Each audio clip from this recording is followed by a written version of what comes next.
এবার উত্তর গাজায় ভয়াবহ হামলায় 3 দিনে ইসরায়েলের 10 জন সেনা নিহত। আরো বিস্তারিত জানিয়ে দিব। এদিকে গাজায় আইইডি নিয়ে আতঙ্কে ইসরায়েলি বাহিনী। এবার যুদ্ধবিরতির মধ্যেই লেবাননে ইসরায়েলি বিমান হামলা।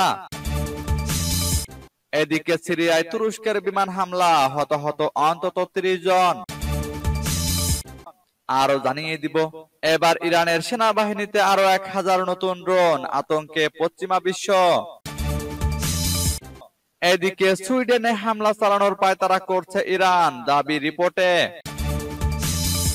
এবার ট্রাম্পকে হুঁশিয়ারি দিলেন কানাডার প্রবীণ রাজনীতিবিদ। এবং সর্বশেষে জানিয়ে দিব, এদিকে বড় অভিযান ও দীর্ঘমেয়াদী যুদ্ধের জন্য প্রস্তুত ইরান, হুঙ্কার ইরানি কমান্ডারের। শুনছিলেন সংবাদ শিরোনাম, এখন বিস্তারিত। তবে তার আগে অনুরোধ থাকবে, এই ভিডিওতে একটি লাইক দিন এবং কমেন্টস করে জানিয়ে দিন আপনি কোন জেলা থেকে বা কোথায় থেকে আমাদের সাথে যুক্ত রয়েছেন। এবং সংবাদের সর্বশেষ গুরুত্বপূর্ণ আপডেট পেতে চ্যানেলটি সাবস্ক্রাইব করে আমাদের সঙ্গেই থাকুন। এবার উত্তর গাজায় 3 দিনে ইসরায়েলের 10 জন সেনা নিহত। ফিলিস্তিনের উত্তর গাজায় গত 3 দিনে ইসরায়েলি বাহিনী তাদের 10 জন সেনাকে হারিয়েছে। ফিলিস্তিনি প্রতিরোধ গোষ্ঠী হামাস জানিয়েছে, গত 72 ঘন্টায় প্রতিরোধ হামলায় 10 জনেরও বেশি ইসরায়েলি সেনা নিহত ও বহু আহত হয়েছে। আল কাসাম ব্রিগেডের মুখপাত্র আবু ওবায়দা এক বিবৃতিতে বলেন, ঘোষণার চেয়ে ইসরায়েলি সামরিক ক্ষয়ক্ষতির পরিমাণ অনেক বেশি। ইসরায়েলি শত্রুরা উত্তর গাজা থেকে পরাজিত হবে এবং প্রতিরোধ ভাঙতে না পেরে লজ্জার লেজ টেনে ধরবে। মুখপাত্র বলেন, গাজার উত্তর অঞ্চলে ইসরায়েলি সেনাবাহিনীর একমাত্র অর্জন হচ্ছে নিরীহ মানুষের বিরুদ্ধে ধ্বংসযজ্ঞ ও গণহত্যা। এদিকে ইসরায়েল ও হামাস একটি যুদ্ধবিরতি চুক্তির কাছাকাছি পৌঁছেছে বলে জানিয়েছেন কর্মকর্তারা, তবে এখনো কোনো চুক্তিতে পৌঁছানো যায়নি। দীর্ঘ আলোচনার পর গাজায় যুদ্ধ বন্ধে ইসরায়েল ও হামাসকে একটি চুক্তির চূড়ান্ত খসড়া দিয়েছে মধ্যস্থতাকারী কাতার। সংশ্লিষ্ট এক কর্মকর্তার বরাতে রয়টার্স জানিয়েছে, যুক্তরাষ্ট্রের নবনির্বাচিত প্রেসিডেন্ট ডোনাল্ড ট্রাম্পের দূতের উপস্থিতিতে গত মধ্যরাতে আলোচনায় সাফল্যের পর চুক্তির চূড়ান্ত খসড়া হস্তান্তর করা হয়। এদিকে গাজায় আইইডি নিয়ে আতঙ্কে ইসরায়েলি বাহিনী। গাজায় 2023 সালের অক্টোবর থেকে ইসরায়েলি সেনাবাহিনীর ছোড়া হাজার হাজার অবিস্ফোরিত গোলাবারুদ ছড়িয়ে ছিটিয়ে আছে। এক প্রতিবেদনে এমনটাই জানিয়েছে ইসরায়েলি গণমাধ্যম। শুক্রবার রাতে নাম প্রকাশে অনিচ্ছুক ঊর্ধ্বতন কর্মকর্তাদের উদ্ধৃতি দিয়ে ইসরায়েলি সংবাদ মাধ্যম চ্যানেল 24 জানিয়েছে, ফিলিস্তিনিরা অবিস্ফোরিত গোলাবারুদ ব্যবহার করে ইম্প্রোভাইজড এক্সপ্লোসিভ ডিভাইস তৈরি করেছে কিনা, যাতে উত্তর গাজায় 3 জন ইসরায়েলি সেনা নিহত হয়েছে তা জানতে ইসরায়েলি সেনাবাহিনী সম্প্রতি একটি তদন্ত শুরু করেছে। গত 8 জানুয়ারি ইসরায়েলি সেনাবাহিনী ঘোষণা দিয়েছে, উত্তর গাজার বেইত হানুনে একটি ট্যাঙ্কের নিচে আইইডি বিস্ফোরণে 3 জন সেনা নিহত ও 3 জন আহত হয়েছেন। এছাড়া রোববারের এক প্রতিবেদনে তুর্কি গণমাধ্যম জানিয়েছে, গাজায় পুঁতে রাখা বোমার বিস্ফোরণে ইসরায়েলের 4 জন সেনা নিহত হয়েছে। প্রতিবেদন অনুসারে ইসরায়েলি সেনাবাহিনী গাজায় হাজার হাজার গোলাবারুদ নিক্ষেপ করেছে। যুদ্ধ শুরু হওয়ার পর থেকে কেবল বিমান বাহিনী প্রায় 30,000 বোমা ফেলেছে উপত্যকাটিতে। এবার যুদ্ধবিরতির মধ্যেই লেবাননে ইসরায়েলি বিমান হামলা। লেবাননের পূর্ব ও দক্ষিণ অঞ্চলে বিমান হামলা চালিয়েছে ইসরায়েল। লেবাননের রাষ্ট্রীয় সংবাদ মাধ্যম ন্যাশনাল নিউজ এজেন্সির বরাতে এক প্রতিবেদনে এ তথ্য জানিয়েছে সংবাদ মাধ্যম আল আরাবিয়া। হামলার বিষয়টি স্বীকার করে ইসরায়েলি সামরিক বাহিনী বলেছে, তারা রোববার হিজবুল্লাহর বিভিন্ন লক্ষ্যবস্তুতে হামলা চালিয়েছে। এর মধ্যে সিরিয়ার সীমান্ত বরাবর চোরাচালানের পথও আছে। লেবাননের সশস্ত্র সংগঠন হিজবুল্লাহর সঙ্গে গত 27 নভেম্বর ইসরায়েলে যুদ্ধবিরতি কার্যকর হয়। যুদ্ধবিরতির মধ্যেই ইসরায়েলে বিমান হামলা চালিয়েছে ইসরায়েল। ন্যাশনাল নিউজ এজেন্সির খবরে বলা হয়, ইসরায়েলি যুদ্ধ বিমানগুলো লেবাননের পূর্ব বালবেক অঞ্চলের জান্তাস শহরের উপকণ্ঠে হামলা চালিয়েছে। দক্ষিণের নাবাতিয়ের শহরের কাছে এলাকাগুলোতেও হামলা হয়েছে। এসব হামলায় কেউ হতাহত হয়েছে কিনা সে বিষয়ে কোনো তথ্য দেয়নি ন্যাশনাল নিউজ এজেন্সি। এদিকে সিরিয়ায় তুরস্কের বিমান হামলা, হতাহত অন্তত 30 জন। সিরিয়ার তিশরিন বাঁধের কাছে আবাসিক এলাকায় বিমান হামলা চালিয়েছে তুরস্ক। এতে অন্তত ৩০ জন নিহত ও আহত হয়েছেন। হতাহতদের মধ্যে নারী ও শিশুও রয়েছেন। ঘটনার সঙ্গে সংশ্লিষ্ট সূত্রে বরাতে সোমবার এক প্রতিবেদনে এ তথ্য জানিয়েছে মেহের নিউজ এজেন্সি। সূত্র জানিয়েছে তুরস্কের যুদ্ধ বিমানগুলো তিশরিন বাঁধের কাছে দেশটির সঙ্গে সম্পৃক্ত সংস্থাগুলোর সমর্থনে সিরিয়ার আবাসিক এলাকায় ৭টি বিমান হামলা চালিয়েছে। এতে বেশ কিছু অবকাঠামো ধ্বংস হয়ে গেছে।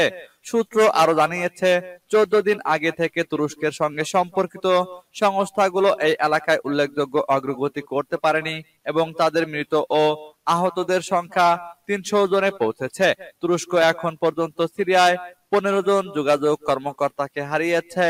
তুরস্ক সিরিয়ায় এসডিএফ নামে পরিচিত সিরিয়ান ডেমোক্রেটিক ফোর্সেসকে মোকাবেলা করার অজুহাতে সিরিয়ায় হামলা চালাচ্ছে বলেও উল্লেখ করা হয়েছে প্রতিবেদনে। এবার ইরানের সেনাবাহিনীতে আরো ১,০০০ নতুন ড্রোন, আতঙ্কে পশ্চিমা বিশ্ব। ইরানের সেনাবাহিনীতে আরো ১,০০০ নতুন অত্যাধুনিক ড্রোন যুক্ত হয়েছে। দেশটির প্রতিরক্ষা মন্ত্রণালয়ের সহযোগিতায় সোমবার ড্রোনগুলো হস্তান্তর করা হয়। ইরানি সংবাদ সংস্থা তাসনিমের বরাতে এক প্রতিবেদনে এ তথ্য জানিয়েছে ব্রিটিশ বার্তা সংস্থা রয়টার্স। প্রতিবেদনে বলা হয়েছে, নিখুঁত হামলা চালানো, গোয়েন্দা তথ্য সংগ্রহ এবং নেটওয়ার্ক ওরিয়েন্টেশন সক্ষমতা রয়েছে এই ড্রোনগুলোর। গত ৯ জানুয়ারি ইরানের সেনাবাহিনীর স্থল বিভাগের commander brigadier general Kiumars Heydari এক অনুষ্ঠানে বলেন, তার বাহিনী হাজার হাজার ড্রোন সহ অন্যান্য অত্যাধুনিক সামরিক সরঞ্জাম গ্রহণ ও সেগুলো ব্যবহার করার সক্ষমতা অর্জন করেছে। ইরানের নতুন এই কৌশলগত ড্রোনের ৪টি জরুরি দূরপাল্লা নিখুঁত হামলা চালানোর ক্ষমতা, গোয়েন্দা তথ্য সংগ্রহ এবং নেটওয়ার্ক ওরিয়েন্টেশনের সক্ষমতা রয়েছে বলেও জানান জেনারেল হায়দারি। এদিকে সুইডেনে হামলা চালানোর পায়তারা করছে ইরান, দাবি রিপোর্টে। ইরানের বিরুদ্ধে চাঞ্চল্যকর অভিযোগ দায়ের করেছেন সুইডেনের প্রধানমন্ত্রী উলফ ক্রিস্টারসন। রোববার তিনি বলেছেন, সুইডেনে সিরিজ হামলা চালানোর জন্য ইরান সংঘবদ্ধ অপরাধী গ্রুপকে ব্যবহার করছে। খবর ইরান ইন্টারন্যাশনালের। উলফ ক্রিস্টারসন বলেছেন, সুইডেনের অভ্যন্তরে গুরুতর হামলা চালানোর জন্য ইরান সুসংগঠিত ও সহিংস অপরাধী দলকে ব্যবহার করছে। তিনি একে হাইব্রিড হামলা ও প্রক্সি যুদ্ধ হিসেবে উল্লেখ করেছেন। পিপল অ্যান্ড ডিফেন্স কনফারেন্সের প্রথম দিনে উলফ বলেন, সুইডেন যুদ্ধে নেই, কিন্তু শান্তিতেও নেই। তিনি আরো বলেন, প্রকৃত শান্তির জন্য স্বাধীনতা এবং দেশগুলোর মধ্যে গুরুতর কোনো সংঘাতের অনুপস্থিতি দরকার। কিন্তু আমরা এবং আমাদের প্রতিবেশীরা হাইব্রিড আক্রমণের সম্মুখীন হয়েছি। এসব আক্রমণ রোবট ও সেনাদের মাধ্যমে হয়নি, হয়েছে কম্পিউটার, অর্থ, অপতথ্য ও নাশকতা ঝুঁকির মাধ্যমে। সুইডেনের প্রধানমন্ত্রী বলেন, যারা শান্তি চায় তাদের অবশ্যই যুদ্ধের প্রস্তুতি থাকতে হবে। গত বছর সুইডেনের নিরাপত্তা সার্ভিসের পক্ষ থেকে বলা হয়, ইরান সরকার অপরাধী চক্রের মাধ্যমে সুইডেনের সহিংস কার্যকলাপ চালিয়েছে। ব্যক্তিদল, স্টেট এবং বিশেষ করে ইসরায়েলি লক্ষ্যবস্তুতে এসব হামলা হয়েছে। এবার ট্রাম্পকে হুঁশিয়ারি দিলেন কানাডার প্রবীণ রাজনীতিবিদ। কানাডার প্রবীণ রাজনীতিবিদ জিন ক্রিটিয়েন প্রতিবেশী যুক্তরাষ্ট্রের নবনির্বাচিত মার্কিন প্রেসিডেন্ট ডোনাল্ড ট্রাম্পের মন্তব্যের কড়া সমালোচনা করেছেন। ট্রাম্পের কানাডাকে যুক্তরাষ্ট্রে সংযুক্ত করার প্রস্তাবকে তিনি পুরোপুরি অগ্রহণযোগ্য, অপমান এবং সার্বভৌমত্বের জন্য নজিরবিহীন হুমকি হিসাবে বর্ণনা করেন। ১৯৯৩ থেকে ২০০৩ সাল পর্যন্ত কানাডার প্রধানমন্ত্রী দায়িত্ব পালন করা ৯১ বছর বয়সী এই নেতা বলেন, আমাদের হয়তো সহজ সরল মনে হতে পারে, আমরা মৃদুভাষী, তবে কোনো ভুল করবেন না, আমাদের মেরুদণ্ড এবং দৃঢ়তা রয়েছে। স্থানীয় সময় রোববার গ্লোব অ্যান্ড মেইলে প্রকাশিত এক নিবন্ধে ট্রাম্পকে সরাসরি উদ্দেশ্য করে ক্রিটিয়েন বলেন, আপনি কি ভাবতে পারেন যে আমেরিকায় যোগ দিতে কানাডিয়ানরা কখনো বিশ্বের সেরা দেশকে হাতছাড়া করবে?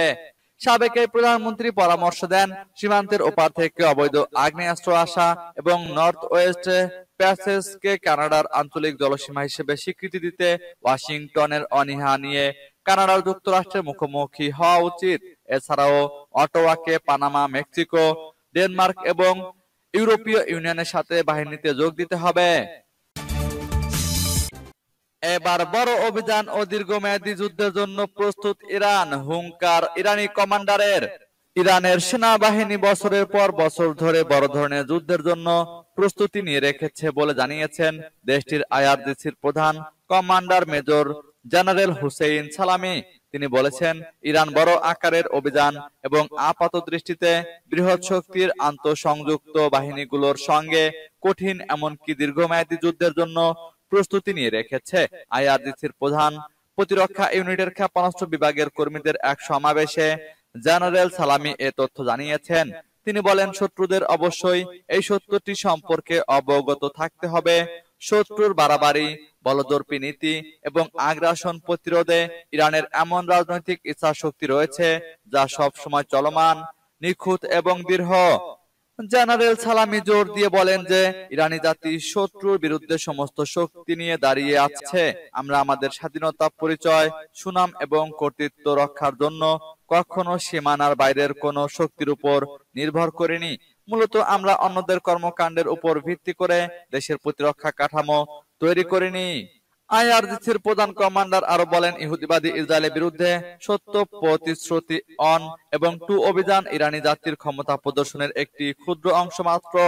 তিনি বলেন, ইরানের ক্ষেপণাস্ত্রগুলো প্রতিদিন আধুনিকায়ন হচ্ছে এবং এগুলোর দক্ষতা, পরিমাণ এবং গুণগত মান বৃদ্ধি পাচ্ছে।